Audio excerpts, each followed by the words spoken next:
How do you do, ladies and gentlemen? This is my blog for today. Everybody is talking today about the one thing. This is all the headlines all over America. The new revolution that just took place in this country. They act like it's an actual revolution.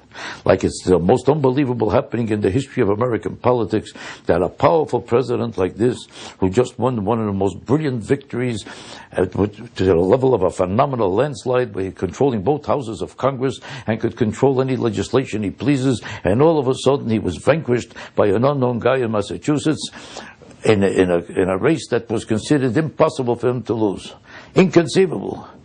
It's as if Babe Ruth all of a sudden was vanquished by a 6-year-old kid on a baseball field. I cannot believe that this happened. Now let me ask you a question. This man, obviously, Barack Obama, is a brilliant political tactician. That's why he was able to actually beat the Clintons at their own game. The Clintons were considered the most brilliant political team probably of the last 100 years. Everybody was idolizing their unbelievable powers, and they thought of him as an upstart who could never get anywhere against them because he had nothing in his favor compared to them.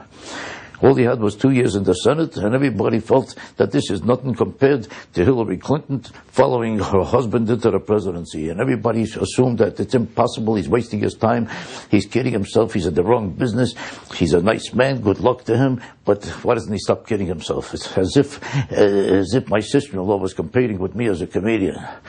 And she's a chef in Pittsburgh, and I'm a comedy star for 30 years, considered the best and the biggest, and all of a sudden, she's funnier than me. It's ridiculous to even imagine a thing like that. So I ask you a question. How did it happen that this genius of a tactician was able to adjust to the thinking of the people, to follow them so carefully and so closely that he was outsmarting and outmaneuvering everybody against him and reached the presidency in a way that was considered unbelievable? How did he suddenly become so helpless? How did he become a man who acts like he's on the level of a moron or an idiot? The fact of the matter is, he's a genius in terms of political tactics. There's nobody smarter or shrewder than him probably alive today in this country. But his intelligence has nothing to do with it. What happened to him is something psychological. He decided that he wasn't elected as a president, he was elected as a king. And the will of the people suddenly means nothing to him, because he's going to create a healthcare program that every poll shows is impossible to pass. Because nobody wants it and nobody could stand it, and every poll shows that the whole country is against it. And this man who followed the polls in order to become the president all of a sudden doesn't care what the people think.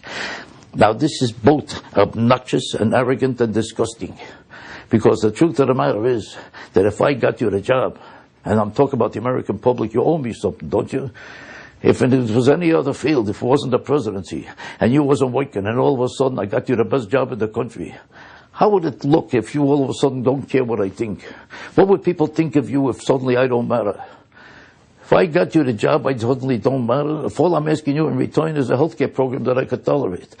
My health is the only thing I'm asking for in return. And I feel this will keep me sick and another plane could get me healthy. And I'm asking you for a program that I could appreciate, that I think will save my life in an emergency and will do everything for me in order to stay a healthy human being. That's all I'm asking you for. Is that too much to ask if I got you a job like that?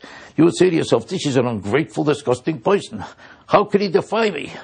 How could he have that character that nothing counts to him except his own position, his own power, and his own status, and that all of a sudden nothing matters except him? Now this sounds unbelievable, but unfortunately he's done a lot of unbelievable things. This is only the latest one of them. I'm not surprised that a man who could sit in the church for 20 years and never heard what the priest said, now all of a sudden doesn't hear what the people say. They got him the job, and he all of a sudden doesn't remember who got him the job, what country he's in, and what kind of a job he has. You were an elected king. You were elected president. Stop imagining you're a king. Read the paper. Find out. You're the president of America. You're supposed to represent the will of the people, especially the people who got you the job. Forget it. You're not the king. You're the president. And if you could read the paper, you'll stop acting like a king, act like you're the man who deserves the job, and the people who got you the job count all of a sudden. They're the ones who belong here, and so do you, but not in this position, the position they elected you to.